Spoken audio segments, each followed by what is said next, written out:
That's right. Greetings, fellow armchair Imagineers. Tiki here. And Blue Dragon 5. And you know what we're going to do, Dragon? We're going to throw out the banner, aren't we? I didn't know you wanted one. I'm sorry. We're going to Scooby-Doo this crap. Yeah, let's Scooby-Doo this crap. No, that was last month.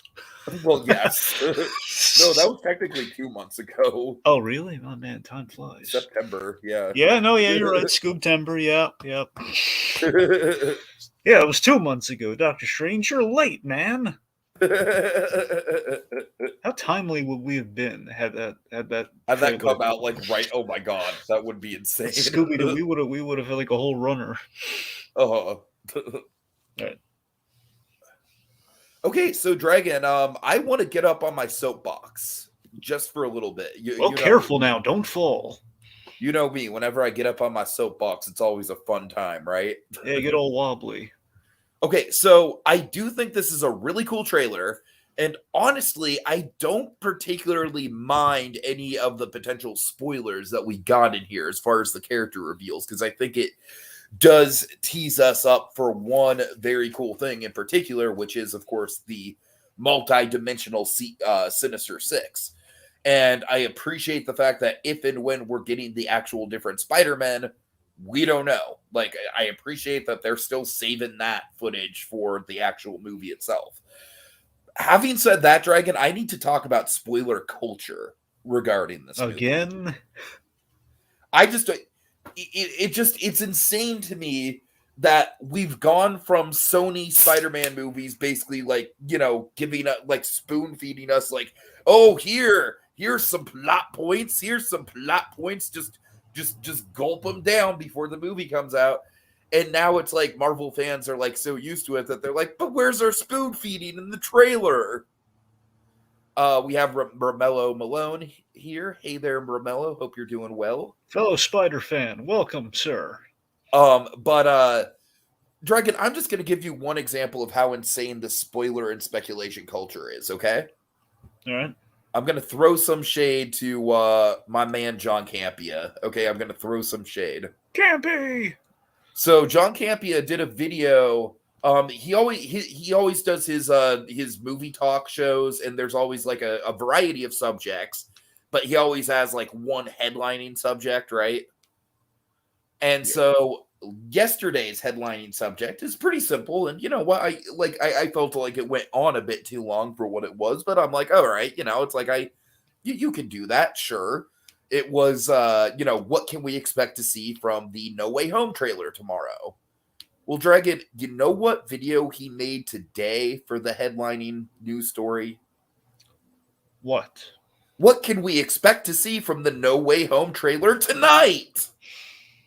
Dragon, you see the problem there? You see the problem there? It's like, all right, guys, it's like, we can... we can be excited for these trailers, but it's like at a certain level, are we just going to throw darts against the wall for every possible combination of what we could possibly see until I don't know. I just think the spoiler culture of people just needing to be right about what they want to see it's getting a little bit out of hand, Dragon. And I don't know about you, but I, for one, am very worried about potential fan backlash if we don't get literally everything that people are wanting from this thing. It's definitely a concern, for sure, but I gotta tell you, this trailer raised some new concerns for me. Did it really? Okay, because I quite liked this trailer. I mean, look, I'm impressed, but I'm also concerned by some new details we got in this trailer regarding the plot. Okay, I'm interested, Dragon. Let's just make that a cue to dive right into it. Also, we have Atomic Beast in the comments. I hope all Spider-Man meet up in transdimensional TMNT transdimensional turtles and Spider-Man Shattered Dimensions. Have you ever heard of Spider-Man Shattered Dimensions? I have heard of it. I have not heard of transdimensional turtles. Oh, well, yeah, that was when they had the big crossover movie with the different animated series of the. Oh, okay, so that makes sense. I mean, I heard about that. I heard it was cool. For some reason, the Turtles fan in me just assumed that had something to do with turtles in time. Spaces here, he says he didn't like the trailer, to be honest. The plot and CGI are very iffy. I'll be honest and say that a lot of what I appreciated about this is like, hey, look, Otto Octavius is an actual character. It looks like he has an actual arc and isn't just a member berries Easter egg. That's like 90% of why I'm on board for this trailer, honestly. So Right. Okay, so just diving into, of course, we have a troubled Peter Parker in the rain I beating did the see heck. those. I did see those linked photos, Romello. I'm not entirely convinced that they're real. I don't know. That is a gray area. Go ahead.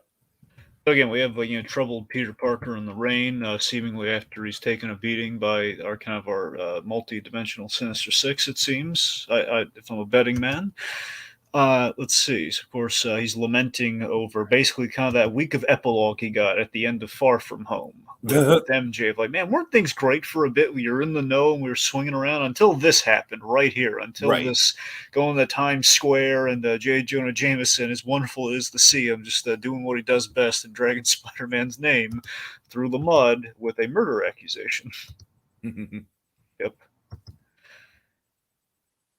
Of course, got some cool, some spectacular stuff here. I mean, it seems like I think we're we've already seeing. seen a lot of this footage before. Yeah, but again, it seems like we really are for how this trailer ends. We're kind of teeing up the whole MJ kind of Peter Parker thing, and MJ might be some stakes there. Not stakes that have me concerned like a Gwen Stacy per se, but still stakes. Yeah. I'm thinking like, nah, they're not going to do that. That's kind of how I'm feeling about that. Anyway, so again, this is probably if I'm right, this probably is going to be like we're going to link up to right where Far From Home ended. Again, my preference being we keep the pattern going, which is we open with like kind of footage of some way, shape, and form, like Peter Parker's home movies to the news, the school news, to perhaps like people on their phones. Hey, look, there's Spider-Man. After we found out the news, and then we check in with him and MJ, kind of fleeing from the media. Uh-huh. Of course, John Kelling's here. He says, somebody get Spider-Man a cupcake. He seems like he's having a rough day. Yeah, speaking of rough days, what's going to make anyone feel envious and in need of pastries, Tiki? It's going to be when Doctor Strange is mad at you.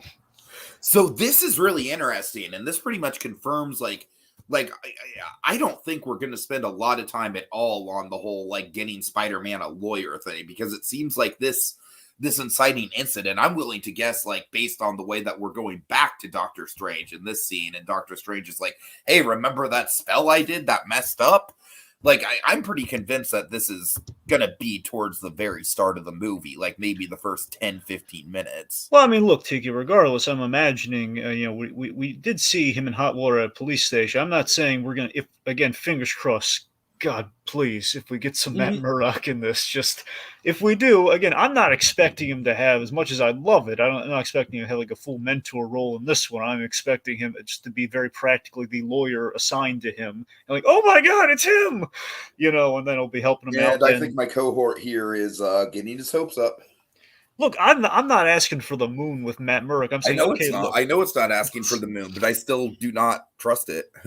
I know. Look, I'm just saying I don't trust anyone who's telling me anything right now. Okay, I'm just going in. All I know is he's in trouble legally, and before he hits Doctor Strange, we're going to see a little bit of that. And if he's going to show up anywhere in the movie, it would be during that portion of the film. So if he doesn't show up there, he's not going to show up in the movie. I know that much. Mm-hmm.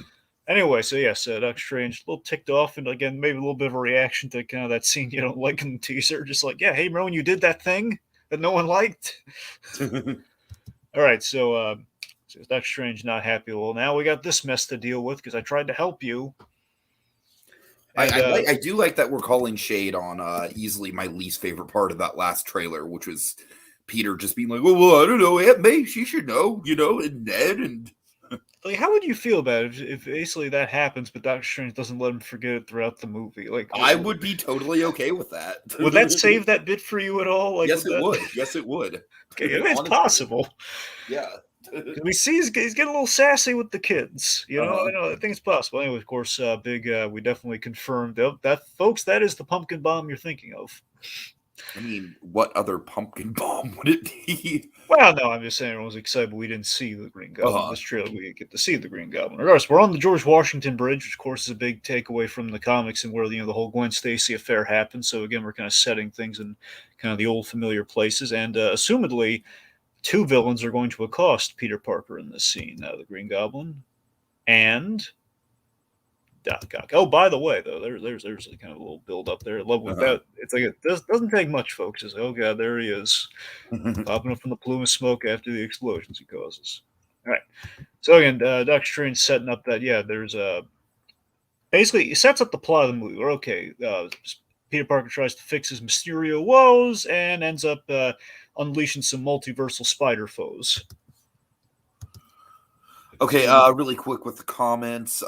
We have Space Mountain. He says he thinks Act 1 will be the trial in school. Act 2 will be the start of the spell going wrong. And Act 3 will be getting reinforcements to help fight the Sinister Five. That sounds about right. Sure. Romello Malone says, do you guys think we will see a glimpse of Spider-Man's origin story?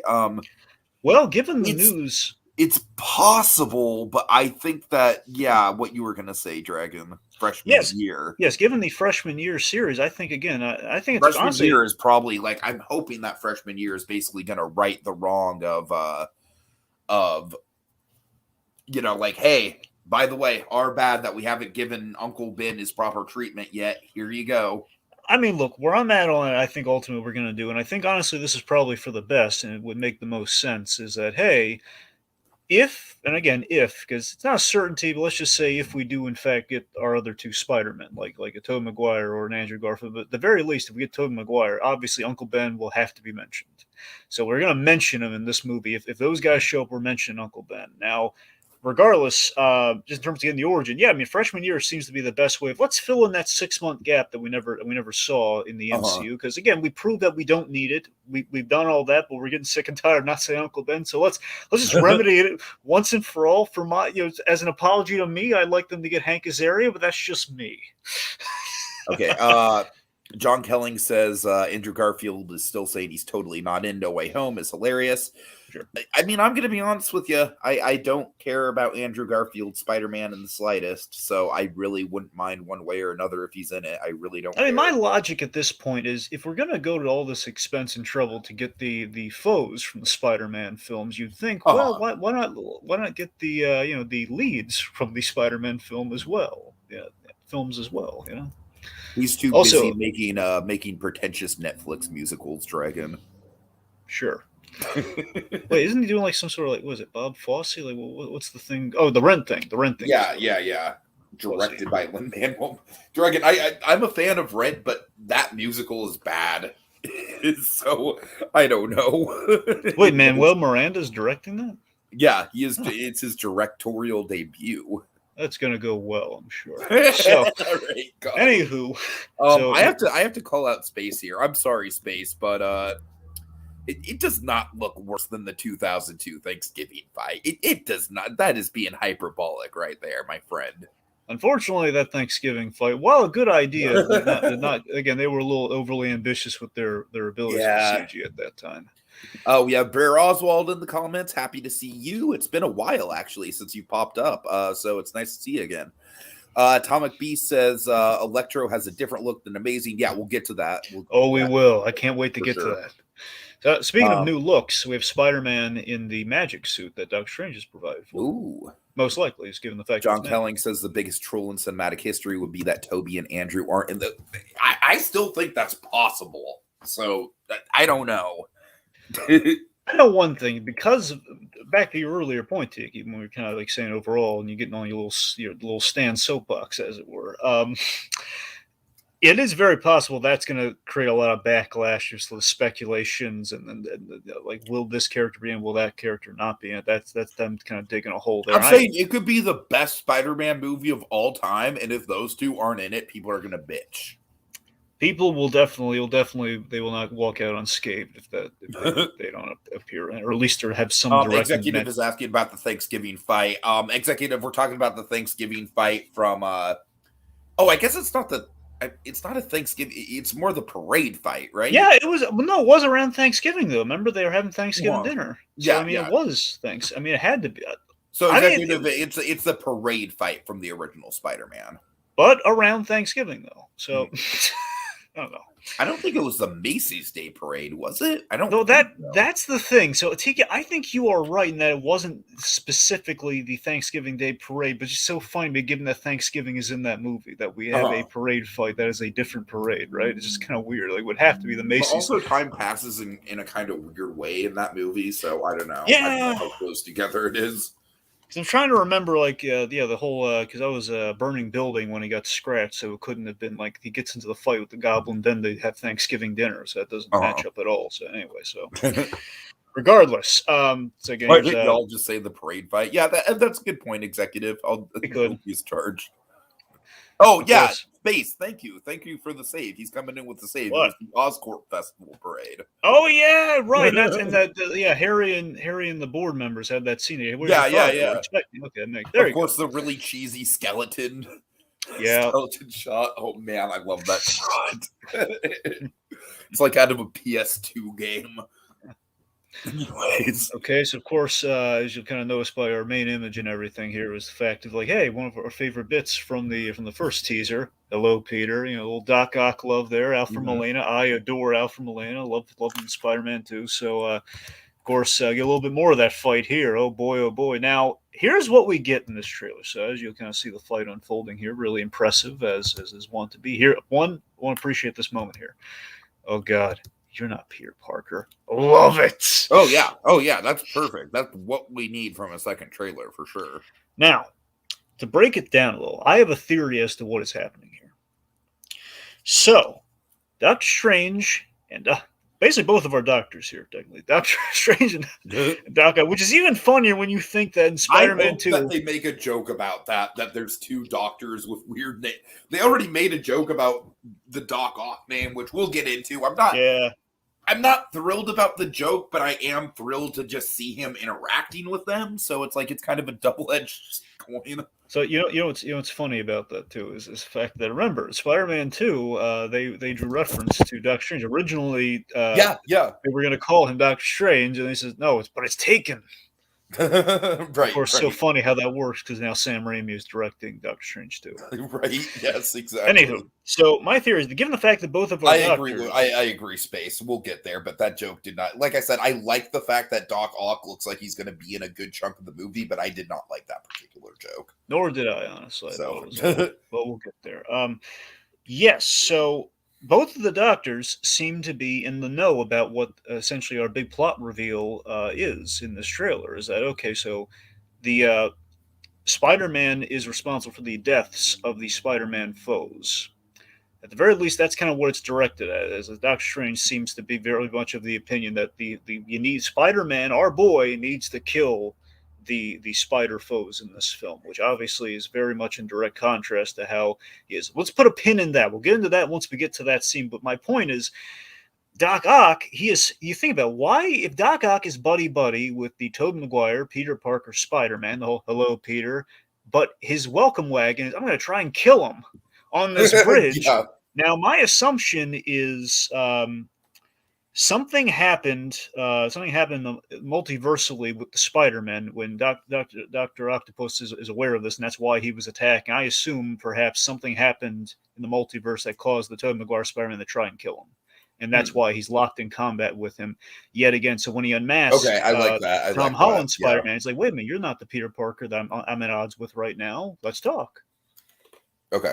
I don't want to be at war with my guy, but something happened. Doc Ock might be the key to kind of looping us in on things that Doctor Strange may have been kind of keeping to the side or then piecing together and then deciding what needs to be done. So that's kind of where I'm at based on this trailer. Anyway, so of course, you get again some great Doc Ock action here. I'll throw in some cars. Here we go. So here's that. So really quick with the action, I do want to say, like with Goblin, I do think it can be a little bit subjective if he looks better or worse. Doc Ock looks fantastic. Yeah, I think he looks great. I'll admit though, I think there's a plot reason. I think the obvious plot reason I can kind of pick up from this trailer is you'll notice. Look at this scene right here. So the arms are predominantly in a closed position, and they have all this red gunk on, all this red stuff on. Now, I think the upgrade is Doc Ock now can control his arms, and that's what the red stuff's purpose is for. Like remember, traditionally they were in like the open, intimidating, like open mouth position when they're ready to do some nasty Right. business. And again, I think the fact that they're closed, like he's in full control now. He's like fixed the inhibitor chip or something, and that's probably why the red stuff's there. Or it could Okay, just so be a. the joke in this scene is pretty much like an embodiment of why I don't really care for the humor in these Spider-Man movies. I mean, let me tell you why it bothers me. Tiki, the Otto Octavius thing. It's like making fun of the name. Is like, guys, we've already kind of done that with Doctor Strange. Okay, I mean, why are we dipping in the same well again? It's like, come on. It just feels like I'm just going at him saying like, grow up, guys. Come on, you already used this on Doctor Well, you know Strange. what pisses me off about is that the Raimi movies were able to play that kind of stuff completely straight, right? Yeah. Where it's like the Raimi movies were cheesy as hell, but it's like it didn't call into question, oh, what a weird name that is, you know? Yeah, I mean, you felt the drama of here's the thing: the rationale for Dr. Otto Octavius, we give him a snappy newspaper name, and we stick with it because it makes Right, sense. That's right, what J. Jonah exactly. Jameson would do. He would make it like again, J. Jonah Jameson traditionally being the fill-in for Stan Lee, as he's always kind of viewed the character. So it'd be like, well, let's give him a snappy nickname, Doc Ock. So again, so we go from Doctor Octopus to Doc Ock, and it Okay, works. so the joke sucks, but Yeah. I am genuinely very excited about it. Looks like Dragon, if I were to place um like a prediction in terms of like how involved he's going to be with the story, I'm going to say like he's probably going to be on the same sort of level as like a Trevor Slattery in Shang-Chi. I mean, that's a good comparison. Honestly, I'm getting the vibe that along with Doctor Strange, I mean, depending on how you view it here, I think we're gonna have like a dual mentor sort of thing. I think Hmm. between the two of them. Which to me is super exciting, and I honestly was not expecting to get many of the villains back at all besides just the action scenes. So the fact that he does look to have a full-blown character arc, I'm stoked for. I don't like the joke, but I'm stoked for the implications that he is that he's with the group. Well, I'll tell you what this kind of confirms for me with Doc Ock, Tiki, is that there was some speculation. I think the way I don't know if it was Feige or someone, the way it was kind of like confirms, like, oh yeah, this is Doc Ock right after Spider-Man 2, and I think the implication being, okay, so now we've confirmed that it's Doc Ock who doesn't want to kill Spider-Man necessarily. He's not a bad guy anymore, but he's still going. He's persisting through the arc of if he survived, he would be on good terms with Spider-Man. Assuming not the Spider-Man who randomly wants to kill him for reasons we're gonna have to find out once the movie comes out. Mhm. You know. That's why again. So that's is why he'd probably be good for the mentor position, which is a progression of the Spider-Man 2 arc. So that's kind of a refreshing confirmation. I felt that's kind of cool. All right, let's see. So, of course, induction. I guess the fact, like, guys, this is a very dire situation. You're making fun of the helpful guy's name. Come on. No, I agree. Anyway, And it's just like bratty fucking like Gen Z kids too. You know what I don't know. I feel when I watch stuff like that nowadays as a 30-year-old, I kind of get like an old man, like these kids need to get off my lawn type attitude about it, honestly. speaking of such sentiments, What Scooby Doo this crap. Just does a that even mean, by the way? Can you interpret what that means? well, I think he's just pointing to him as the bunch of meddling kids who probably, in this case, kind of had a hand in things, as Doctor Strange is probably reminding them constantly. And it's like, guys, do the thing. You set up a trap. You catch the bad guy. In this case, the ghost, aka the bad guy. I think that's what it pretty much means. Like, All okay, right. guys, you're gonna go to the bad guy. You're gonna trap him using some magic voodoo that I'm gonna give you here. Like we kind of see, like the moment before with with the magic armor here. So I'm pretty sure that's what it means. Like, Scooby Doo this crap. Like also probably like look for clues, find the bad. Against the whole like just going the bunch of teenagers find the bad Uh, guy, take care of it. Was like the magic word being pleased. Just again, Zendaya, the charm is not okay. lost. I think. Space has a great point. I love this point. Otto Octavius was writing T.S. Eliot poetry for Rosie while earning his PhD. Yet Yeah. let's make fun of his name, Gen Z. Yeah, I totally space, totally. God, Alfred. I'm sorry. Every time I think of like Doc Ock in that movie, it's like Alfred Molina was so Uh-huh. good. Anyway,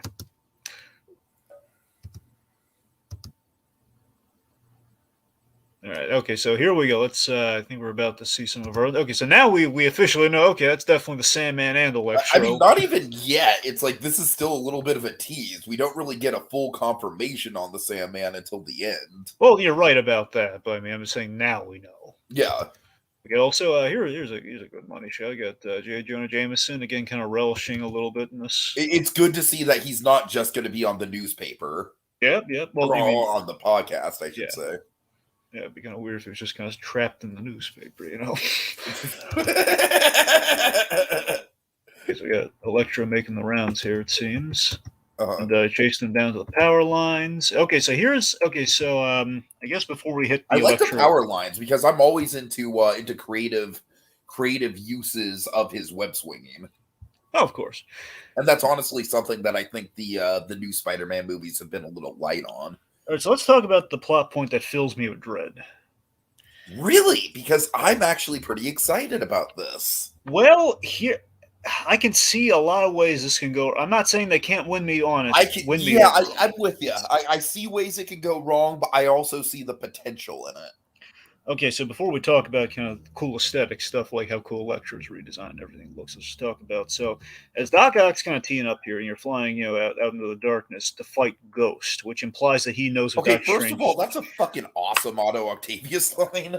It is. It's wonderful. So, assumedly, he is teeing up the information that Doctor Strange already knows. It could. I don't know if it's a trick of the editing or not, but it sounds like with that line, you're off to fight Ghost. Apropos to then Doctor Strange continuing the sentiment with, they're all. I totally missed the "this is fine" meme on the laptop. That's funny. Oh yeah, I see it now. All right, let's see. So, good, some great money shots here. Oh, yeah. That's a good shot too. See, that's the thing. I can't wait for the movie where all guys gonna have the iron. The arms versus arms. Yes. Yeah. It's so simple, Tiki, but I'm so excited for it. Dragon, all you need to do is work in Pinky's hands from that one episode from season 2, and we'd have a real fight. Oh god. Okay, so this is where Doctor Strange is kind of assumedly completing with Dr. Ox kind of teeing up there that all the Spider-Man foes are destined to die fighting Spider-Man. That's their fate. Now, here's where I'm at on that. So what I like about this, for me personally, is that it does kind of call out the fact that Raimi was pretty kill happy with his villains. That is true, yes.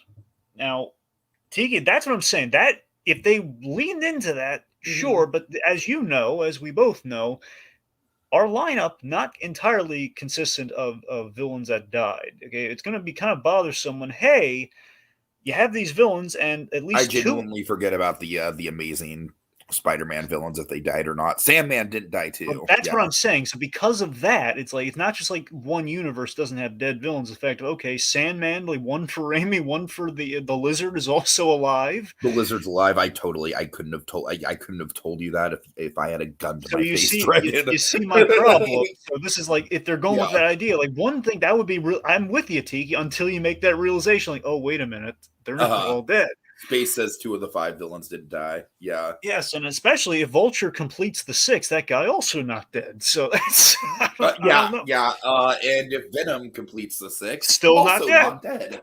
Well, I mean, you could make the argument that the Raimi one died, but still, Oh God, what if they did get Topher fucking Grace back? Is that Venom? Well, people have when they were announcing all the returning foes, they were speculating. I mean, Topher Grace was thrown out there, but I assumed as a joke, so I don't know. Can you imagine? I'm not even gonna lie. If Topher Grace popped up, I would actually be really fucking happy in like a meta kind of way. Can you like, oh my God, they went there? Imagine this. Imagine if you had both Venoms and the Tom Hardy Venom like killed and absorbed the other Venom, so he would look like comics Venom, but he just would have killed the other one and be like I don't know. Anyway, so here's the thing. So Mysterio would actually fit in with the villains that have died. I know. Now here's where I'm at on that. So I like the idea that clearly we're following the connection that, hey, Spider-Man was framed for murdering a bad guy. He was framed for murdering Mysterio, who again was teed up by the public as like, hey, the hero Mysterio was killed by the menace Spider-Man. So Uh-huh. leaning into that, as of course publicized by J. Jonah Jameson and all that sort of stuff, that's not bad for a Spider-Man story for sure. But it's an issue that we've never really focused on the issue in the MCU with Spider-Man. I mean, we haven't done any black suit story. We haven't done anything really intense Spider-Man stories where it's going to be like, hey, he might be in the position of like, do you or do you not kill your villains if it's for the betterment and the survival of the universe? Like Spider-Man's never really been this Spider-Man's never really been really like, like, do I kill the bad guy or nothing? The closest we've got there is, he saved the Vulture, which, I mean, for me, and again, this is why I kind of want the Vulture to complete the Sinister Six, is one classic villain from the Sinister Six, but more so, I was so happy and elated when at the end of Spider-Man Homecoming, where the Vulture, a Spider-Man villain, did not die, and it was a wonderful save of him saving the Vulture, and that's why the Vulture's ingratiated. And then we got a little bit of a tease of Scorpion too. I know, that's what I'm saying. So, point being, you know what? Out of all the villains from the MCU, like, I mean, I really love Keaton, but like, we're gonna get more Keaton in Morbius at least. So, I mean, that's true. Now, here's the weird thing is, I'm saying, out of all the villains, I think Michael Mandow's Scorpion is that's the one I really want to see. Like, that's another realized. That's another fear I'm kind of having with all this, Tiki. That's kind of occurred to me is the fact that the MCU alone produced 5 Spider-Man villains. And only, but a lot of them were like kind of henchmen type villains, though. You're not wrong, but still, like, that's what I'm saying. You have at least like firmly, you have like, you got Vulture, you got Mysterio, and you have Scorpion, who just needs to be kind of fully needs to get his suit and everything. But still, you had 3 main, and Shocker. Shocker's not really a henchman, though. So that's, you have at least 4 solid ones, and you have the Tinkerer. I mean, he's not really a henchman in the comics, but he was kind of a henchman in the context. Well, what I mean, he's kind of like a gun for hire sort of guy, so he does fall into the henchman thing. But my point is, like, you have a name brand Spider-Man villain, though, and then you have like guys like the Tinkerer that makes it get you 5, and then we're again, in my heart of hearts, you have D'Onofrio Kingpin. We won't get into that conversation now. All right. My point is, you have 5 Spider-Man villains in general. So again, you're missing a big one for a Sinister Six, and then we have like, okay, here's the majority of the iconic, kind of a Sinister Six or villain, but we're both kind of equaled out at 5, oddly enough. And I don't know, it's just kind of a weird space to be in there. Regardless, I don't know. Are you bothered at all by the fact like we're teaming up this Spider-Man to have like a big dilemma of like, do I kill my bad guys or not? And we haven't really been dealing with that with the other movies. A little bit, yeah. That's what I'm. That's my biggest story fear is that we're taking this character and honestly, there like in with the MCU, movie. Just in general, the killing the bad guys thing has never really been much of a moral quandary. And it just feels really weird to tee that up in your really big, important Spider-Man movie. I think the best way they could go about that, though, is if Toby was the big spokesperson for that philosophy. And again, it's also would be really much helped if we leaned into the the lineup are people that have died in the other Spider-Man movies, and that was like one of the annoying tropes. Like, well, we can't bring him back now. Well, hey, we found a way to bring him back, but then we have some stragglers. So there's a little bit of that going on. So that's what I'm saying. That's why I'm not as. That's a plot point I wish was not in the trailer, so I wouldn't have to fear it now going into the movie. Okay, really quick before we get into this stuff, I want to point out some comments here. Let's see. Sorry, really quick. I just want to. Brer Oswald says the only one that died of villain 100% was Goblin, which is true. Yeah, and that's another thing to point out, though. So again, I think another way I don't know if they're going to angle it this way when they tell this story is that I think that the silver lining is that maybe it's just it's Spider-Man villains' fate to lead to their own demises, but then again, you have the stragglers who survive, and that's the problem. But otherwise, though, yeah. That would be your line. But no, you didn't kill them. Their ambitions killed them. Where Doc Ock died a hero. He did not die a monster. My favorite bit in that movie. I will not die a Brer monster. Oswald says, "Oh, every Topher Grace scene was gold." I don't disagree with you, Brer Oswald. Honestly, God, I want you to it's kill gold Peter in like a Parker. so bad it's good kind of way, but it is very entertaining. Let's see. Space says, "I wish they only brought back the poorly received villains. Topher Grace, Venom, and Paul Giamatti Rhino team up." Oh, can you imagine I if heard, those were the two? I remember at some point I could have sworn Giamatti Ryan. I wonder if they're going to bring him back or not. He's the sixth dragon. I know, that's the thing. I mean, it's... Maybe he died after that stupid cliffhanger. Oh, he did not. That would have been Spider-Man literally murdered him in that scene. Right in front of that little kid. Yes, like would completely undercut that beautiful scene. Atomic Beast says the problem with Vulture is that he won't work with psychos that will try to kill his daughter. Thoughts on that? I mean, he's working with Morbius, so... Well, again, Morbius is kind of an anti-hero, though. At least the way that movie's kind of portraying him. So, Morbius never was really like a full-on villain. He was always he leaned into the anti-hero. All right, that's fair. Anyway, I don't know a lot about him. Yeah. Well, again, there's not a whole lot to know. It's just like, it's like, hey, he's a vampire. It's not all bad. So, in other words, the actor playing Morbius is probably more evil in real life than the actual Morbius character. Well, is Jared Leto really that evil in real life? Yeah, he's kind of a cult leader. Really? A true blue cult leader, in my opinion. I did not know any of this. Look it up. Look it up. I don't think I want to. I don't really think. I mean, that plus the Suicide Squad stuff, obviously. Well, I hear him. He's like disputing some of that now. I don't believe it, but I mean, it's getting to the point where Jared Leto he's kind of like sort of turned that turned the corner of like, yeah, I don't really feel comfortable watching you in movies, dude. I don't know if that's entirely fair, but I don't know the guy, so I don't know. All right. Let's see. Space Mountain says, I really like this comment, by the way. He says, my thing is, if the end of the Home trilogy isn't a closure to the Venom Scorpion story, or I'm sorry, to the Vulture Scorpion story, it's just a big trip down memory lane as the finale. That's my concern. And yeah, that's all. I think this movie is going to be filled with member berries. I think, and that's why I really think Vulture should be in this movie, because otherwise that's a huge hanging chad that we're not willing to address. And again, also odd that we're kind of in the middle of building a Sinister Six, and then we kind of fill in the blanks here with the rest of the guys. So I don't know. John Kelling says maybe just the fact that Mysterio died while fighting Peter weighs heavy on his conscience. It's not his fault, but perhaps he still feels responsible. Very possible. Well, I'm sure it being shoved in his face of like, you murdered Mysterio is not helping us. Also, could I just point out, I love that we decided to freeze frame on this particular image, because it's literally the first image we ever got in this movie. Oh, yeah. So, okay, sorry. We only have a couple more here, and then we'll keep going. Right. Yeah, Space says the ending of Amazing Spider-Man 2 is him killing Rhino in front of the kid. No, here's what he's doing. Remember we had that? It's literally when he's in the mid-swing with the manhole cover, it's just like it snaps his neck. It just hits him in the face. And then Andrew Garfield is just like, oh...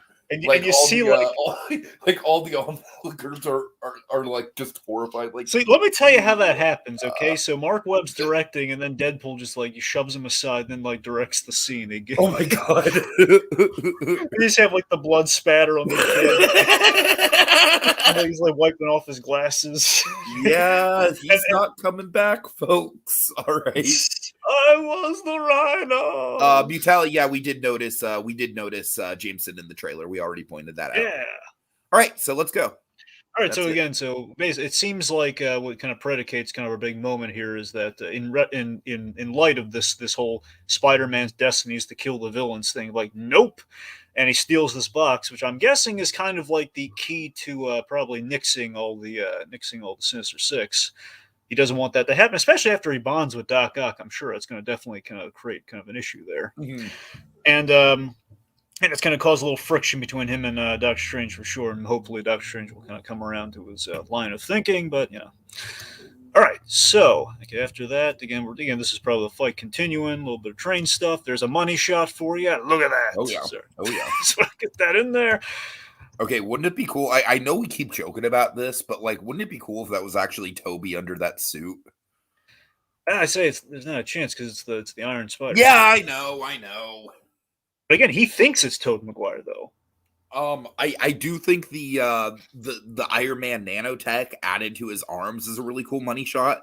I will say though, they totally spoiled that shot in that stupid little 5-second flash before the trailer starts, so that annoyed Oh me. yeah, I hate the 5 second I thing. hate it too. I Now, really we do. don't. Here's the thing: we don't know if that's necessarily like the nanotech on the thing, and this is like a modification he's made on top of the It arms. looks But, very Iron Man. well, I'm saying, looks. I don't think it's nanotech though. Is what I'm saying. I just think All it's right, nanotech like comes out of nowhere. It's very convenient, very easily. Donovan. We got Donovan in the chat. This is Hey, insane. yeah, there's a party for you. Oh, Here we go. We have to talk about this. Yes. Okay, so I got my wish with this. Okay, let me tell you what my wish was. So Tiki Forever. I remember when we did like our holiday pitch for we did our Christmas in July pitch for an MCU Spider-Man special, and I pitched like a Joe Curie as Electro, and basically the Joe Curie Electro was going to be basically the man-made Electro that he started off as in the comics, in which he's not like he's not like a blue pure energy being or anything. He's a guy who has like a suit built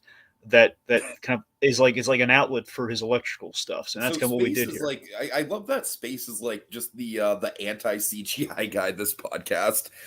Space, you're not wrong. The CG does look a little wonky, but I mean, I think the CG looks good on.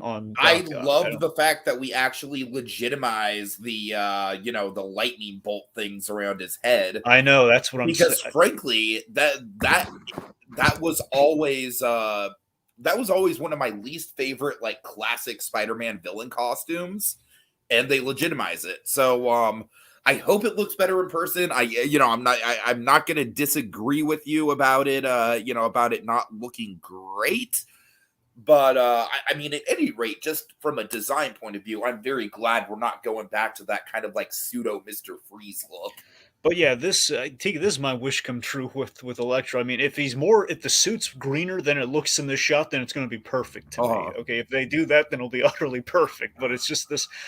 They found a way to legitimize the mask, and just I love the fact that we're using him as the conduit with like it's a suit versus. Okay, Brer Oswald says the next shot looks like NPCs in Sonic 06. That is not high praise at all. So let's see the next shot. Okay. Anyway, so again, Electro looks cool.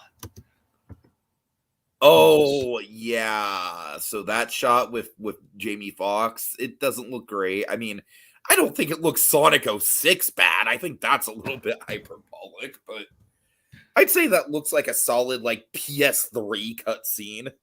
Look, it looks like Doc Ock's definitely in the action. Tiki's trying to kind of. Oh, I know, and I'm excited. Yeah. Like I said, Dragon, I really wasn't expecting us to get much Doc Ock in this movie at all outside of that bridge scene. Now, here's a cool set piece for Act 3. It looks like we are at the Statue of Liberty, like under construction or something. It looks like.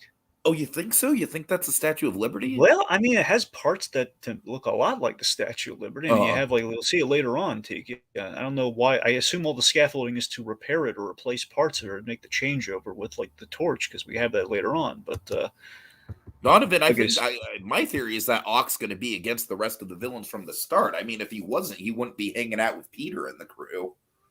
Again, it looks like our little magic cube, is going to be a really big kind of set piece for Spider-Man and going up. I just love how the Doctor Strange effects just like they literally are just Inception at this point. Yeah, but they look great. They look great, yeah. So this is the CG thing we probably talked about. So we have the Green Goblin back in the original suit. As long as we see Willem Dafoe somewhere, I'm going to be okay with how it looks. You know what's weird? It's like, again, I have to assume it's CG because I can't put my finger on it because it's gotta be little CG.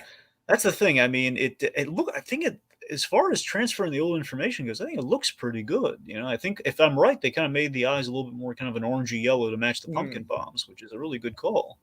So the big thing is you have the Green Goblin.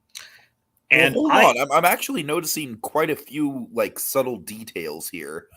You notice the ears? Go back. Yeah. Okay, here.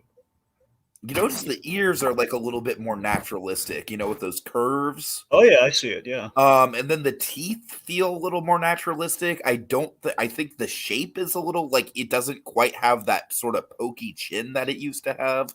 Yeah, I don't know about that. I think the teeth are pretty much the same, but you think so? I think they're a little bit more angular. Maybe. I think they're more silver. I don't know. Maybe. All right. All right. So the big thing, though, is it looks like there is another. We see a different design on the Green Goblin now. So this has led people to speculate. Now, I think it's just we're going to give the Goblin some new tech. I think we're going to tee him up on the bridge, and he won't show up until, like he usually does, at the end of the movie to really stick the knife in Spider-Man, so to speak. Mm-hmm. So that's what I. So I think it's fine. I think we're going to get people are going to have their cake and eat too. They have their nostalgia with the original Goblin design that people have opinions about. But I think the shot that we're not going to get a good view of, by the way, so spoiler alert, it's not going to look great. I think, well, what was it? Right here. So this is clearly a different design on the Goblin. Some people speculate perhaps Harry Osborn. What if it's fucking Dane DeHaan? Well, I mean, I didn't think about that, but you're right. It could be. So one way or another. Because we know it's not going to be Franco. Yeah, well, I'm saying I'd be shocked if it were Franco. I think Franco right now is about as canceled as someone can get. That's the thing. So I mean, unless they if they let me put it this way, if they get Franco and they don't get Tobey Maguire, I'm gonna be like, oh my god, who's in charge of the casting? So this is what I'm saying though. Oh, imagine it's not Ned. Well, that's the other theory though, Tiki. It's either no, but I can make out that face enough to know that it's not Ned. That's the thing. It's a little hard to tell. Now, what I think go back. We get a pretty good. If you can freeze frame it just the right angle, we might get a good shot of the face. That's what I'm saying. Every time I get him close, it always blurs. So that's the tricky part. So you can kind of. Yep, that's I mean, I got to be honest with you. Based on that face, based on those, it looks more like Dane DeHaan than anyone else. I mean. But here's what I like, though. If you look at the suit, what you can see. I hope it's Defoe. So my hope is that they finally listen to everyone's kind of design input, which has very simply been put more of his face in there, which it looks like he's just given like a pair of kind of goblin eyes or ears. It could very well be Defoe. Yeah. So that's what I'm saying. My hope is that it's Defoe. But if you look, it's a little hard to make out. They kind of did something I've always wanted to see with like an MCU Green Goblin. They've incorporated the purple and green into the armor. So you have both. There's some purple. There's definitely some purple in there, which makes me really excited. The comments are pretty confident that it's Defoe. So. That's what I'm saying. I just think it's really neat that we finally gave them what they wanted, where you have one that incorporates Defoe's face and his acting along with kind of more classic Goblin design, which again, the original suit was not bad outside of that mask. And again, put some purple in there. Donovan, we'll get to what Strange is saying at the end. I know you're itching to get to it. We'll get there. Okay, so here's where we see. I'm just looking at this now. Yeah, this I'm going to guess this is maybe Doctor Strange trying to set some stuff right or something there. That's probably because it mirrors the magic that kind of caused all this in the first place, like the three universes. John Kelling says, "Out am I?" By the way, just what the Goblin was saying. What was that one line that Sandy did for a while that we kind of liked? God, I don't the line in particular. Avenge me! Yeah, that was it. Avenge me! Yeah, because of all the Avengers stuff, I'm sure. Yeah. So, anyway, with the Goblin, what was interesting, though, I wonder if this might happen. So the Goblin was saying something to Peter Parker earlier on, and I wonder if that was him making his version of the offer that he made to the Tobey Maguire Spider-Man, but to this Spider-Man, he was a little more desperate, maybe a little more willing to kind of contemplate it. Space says, I think Zendaya had more screen time in this trailer than in Dune. I mean, she definitely had more of a character in this trailer than in Dune, because in Dune, it's just like, hey, look, future love interest. Ooh, mysterious. All right. Okay, so here we go. Big money shot. Yes, and again, I was tempted to use the one where they're charging at each other, but obviously, I don't want to. The reason why I wouldn't want to do a shot like that is just spoilers. In case, yeah, just in case someone's like a monkey, for example, who doesn't want to watch. No. I get the logic, T. Yeah, I'm just saying again. Had we gone full spoilers, that would have been the show. Also, can I just point out we've got 16, 17 people watching. That honestly might be a record for live viewers watching us. So I just want to say, really, thanks for tuning in, guys. I genuinely appreciate it. We usually only get 3 or 4 viewers max on these things, so we're happy to have that much. So very stoked to see so many people here tonight. Anyways. So again, I think this is probably kind of our climax around the Statue of Liberty, like under construction. Let's see. So there's Electro. There's the Sandman. That is a cool set piece for the climax. Is under construction Statue of Liberty. And again, a classic New York location. We've been close to the Statue of Liberty. I think the closest we got, I think, was Ellis Island. I don't know. I think. Like we did, like the not the sky buckets, the lift, the gantry thing. Oh yeah, right, yeah. All right, of course, you get some Sandman. Now this definitely confirms this. Tiki, sad to say, I do not believe we're going to go the Dylan Baker lizard route with this. I know. Yeah, so it sucks. It fucking sucks. We're never going to get Dylan Baker lizard. And sadly, I understand I don't agree with it, but I understand the logic here. Is that okay? We need to balance out the roster. So we have both Raimi and we have. It sucks. I'm not happy about it, but. Yeah. All right. And then I kind of agree with Donovan's point here of you guys usually only have me by the end. Yeah, John Kelly, that's absolutely true. We love you for it. I thought Sandman was redeemed. Why is he still with them? I know but again, that's a very good point. Also, the lizard was also redeemed. But here's the thing. True.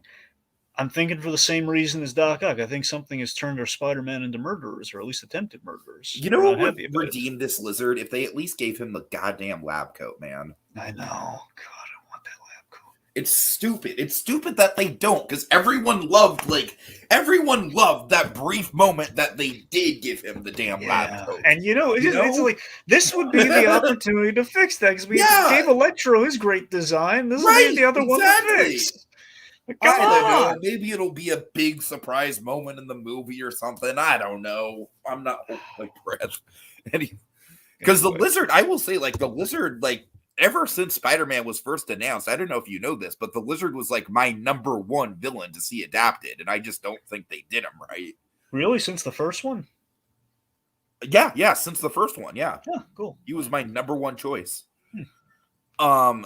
Let's see, Space Mountain, he says, my guess, Sandman's daughters is alive in this universe and he doesn't want to leave. Ooh, maybe she dies in the other. I like that, Space. I like that. I mean, that is a good point, because remember, so Spider-Man, that cube seems to be a big MacGuffin kind of plot point, that's the thing that's going to be key to sending them home one way or another. So if they don't want to go home, they're going to need to get... The cube is essentially like the proton pack of this movie, it looks like.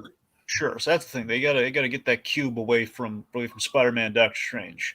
It seems. Let's see. So of course, there's the money shot, the charging at each other, a little fighty fight going on there again. Statue of Liberty. This makes me think it's a Statue of Liberty. Look, there's the torch.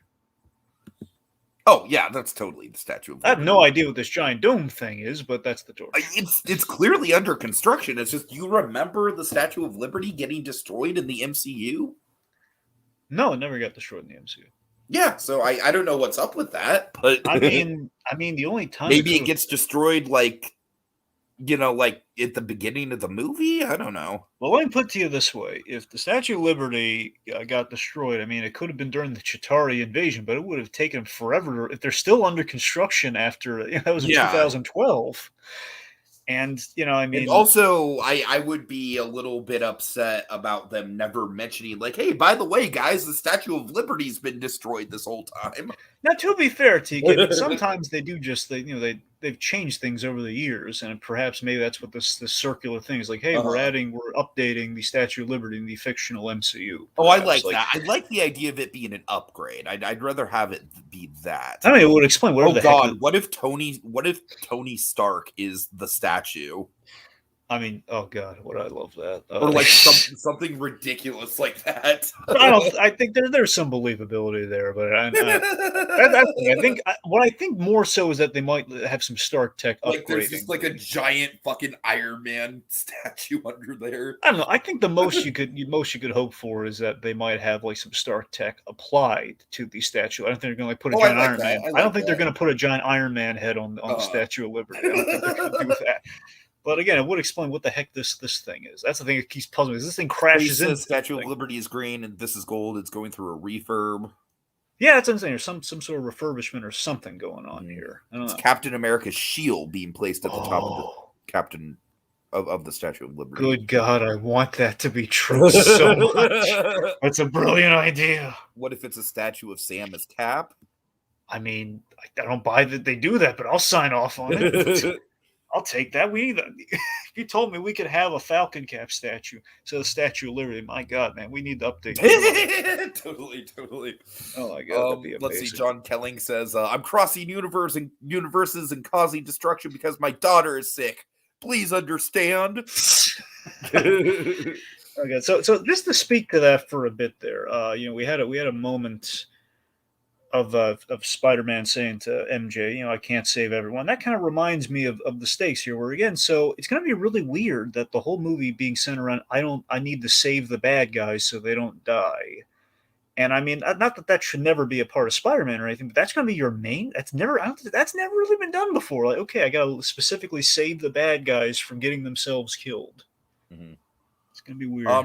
John Kelling also seems to think that the giant disc is a Captain America shield. I hope you brilliant gentlemen are right. I really do. That would explain what the heck. Space says go back in the trailer. It's in the trailer. Well, I mean, so maybe go, because there was another shot of the Statue of Liberty under construction, right? I mean, yeah, it's just it's kind of throughout. But let me do a quick look here during our action scenes. Let's Space, see. if you could give us a timestamp, that would be lovely. 111 timestamp. Okay, 111. I'm heading there right. Oh my God, he's right! Oh, Jesus Christ! Oh my God, he's right there! Oh my God! That's awesome. It's right there, and they're doing like the lights. Oh, look at that! Yes. Thanks. That's okay. Nice. Look here. Look. Donovan, I can see what it's going to look like, Tiki. Look right there. See? I know. No, I mean below it. There's like a little diagram. I see it. Yes. I'm sorry. I just got to call out Donovan. I hope this is a joke, man. I hope this is a joke. That's Andrew's hand reaching out to MJ. Dragon's reaction was priceless. Yeah, it was. Space, thanks for that. Pretty sure I think that's the Steve Rogers cap, I think. Okay, Romello. Yeah. What?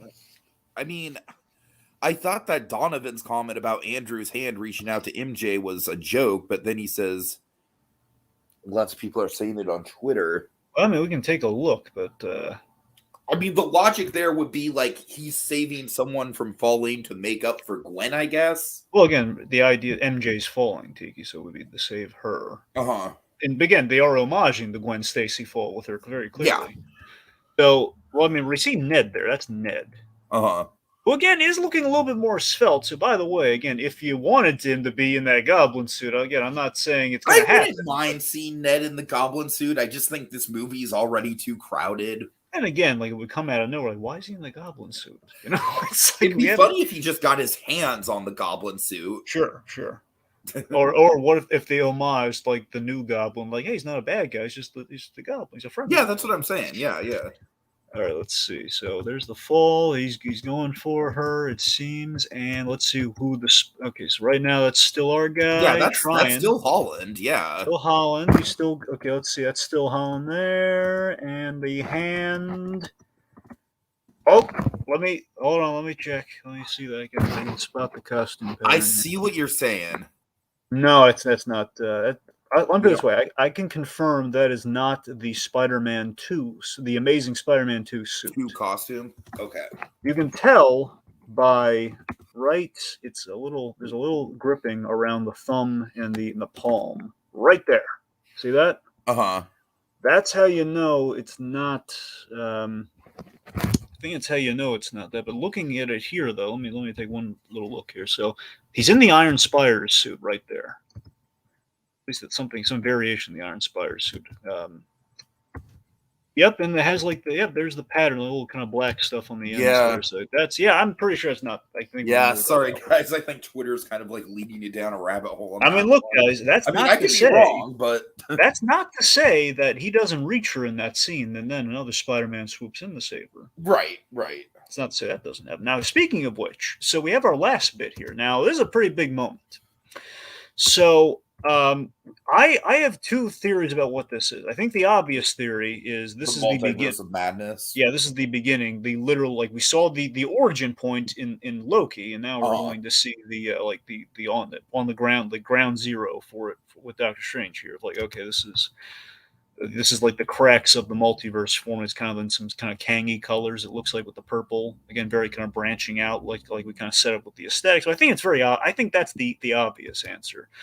But if they really wanted to, they wanted to dazzle everyone. If they wanted to hedge their bets and bet the house. You know what this could be? What? Strange says, "I can't stop them from coming through." Now, imagine this: Doctor Strange is like teeing up, like, folks, we do not want a multiverse of madness. We don't want, like, we don't know what's going to come on the other side of that thing. We know very little about the multiverse. Uh-huh. Imagine if we had a portal equivalent with the Spider Verse coming in. Oh my Save the god. day. Yeah, that would be insane. Yeah. I don't think that's going to happen, but I'm I just was also saying. gonna Like, throw out Kingpin as a potential, like, if you wanted to tie Spider Verse in, would Vincent D'Onofrio Kingpin, like, that'd be a little bit of a cheat, but yeah, well, again, that would be a very different Kingpin. So, I know. but I'll tell you, D'Onofrio again. He's with all the Spider-Man news. He's been saying, like, God, I want to fight Spider-Man. I want you to, Vincent. I Me want too. you I want it so much. to. All right. Anyway, so most likely the beginnings of again. I really hope there's not a case of like this seems like it can't be the post-credit scene, right? Because we're in the middle of the action. I don't I think will this hope not. Yeah. could I be mean, really I don't disappointing know, if dude. it'd be really disappointing if like this was like, hey, here's the post credits. Like, really, you teed up? That's a huge moment, and you threw it in the trailer because you couldn't think of Yeah. anything else to Yeah. end the trailer on. It'd be Really? disappointing because, like, if we're sitting in the trailer and if we're sitting in the theater that hasn't happened yet in the credits roll, it's like, well, I guess we know what the post credits is. Is there anything else people want to look at in the trailer before we just kind of go back to and kind of wrap I things don't, up? I don't think so. All right, let's let me go back there. But yeah, so that seems to be about it. All right, well, folks, I think this is a very good trailer. I'm not really interested in dissecting any more TV spots or whatever, or figuring out any more of the plot leaks. I'm a little bit sick of the culture there, but I will say, what if it's Morbius and Venom? Well, that's what I'm saying. Crazy. They would probably be part of the cavalry, though. That's what I'm saying. They would show up if they got all if the Spider Verse thing kind of comes into the fray. Like, Uh-huh. anyway. But I will say, guys, this has genuinely been one of the most active chats and active conversations we've had in a long time on the channel. So I just want to genuinely thank everyone here who made that possible. So this is going to be actually a rather long list of shout-outs. Well, real quick, before you do that. Yeah. Something really impressive. Well, I'm not saying it's the first time they've ever done this, but you know what I appreciated with this trailer, Tiki, because I was so on the edge of my seat, like ready to go in the ready to kind of go in the go time mode. That was usually when they drop a trailer, the tickets are on sale now, so you gotta have like your trigger finger ready. Now, I was really relieved, like, hey, tickets go on sale the 29th, Spider Monday. It's like, okay, at least I know. I like the Spider Monday thing. That's so you kind know of what? I like knowing when it's gonna be, instead of having the threat like, oh god, when's it gonna drop? When's it gonna happen? I gotta keep checking for days. Like, now I know what's gonna happen. All right, let's thank our spider friends. Okay, Romello Malone, Atomic Beast, Space Mountain, John Kelling. Let's see. Brer Oswald, of course, Executive. Donovan. That might be it. I apologize. What about that guy? Was he here? I actually don't think I saw him. Okay, well, he's welcome anyway. Yeah, thanks that guy for being around, even though you're not in this particular one. No, I don't think that guy was here. Oh wait, no, that guy just popped up. Hey! At like 8:07, literally made his first comment. Oh, there you go. So there you go. That guy, you get your shout out. All right. I'm psychic. All right. And I think that's about it. So big thanks to everyone. Very much looking forward to this movie. Of course, we'll be covering Hawkeye soon as that drops. Look forward to that. And have a good night, everyone. See you later. Excelsior. Pizza time. Goodbye, Peter.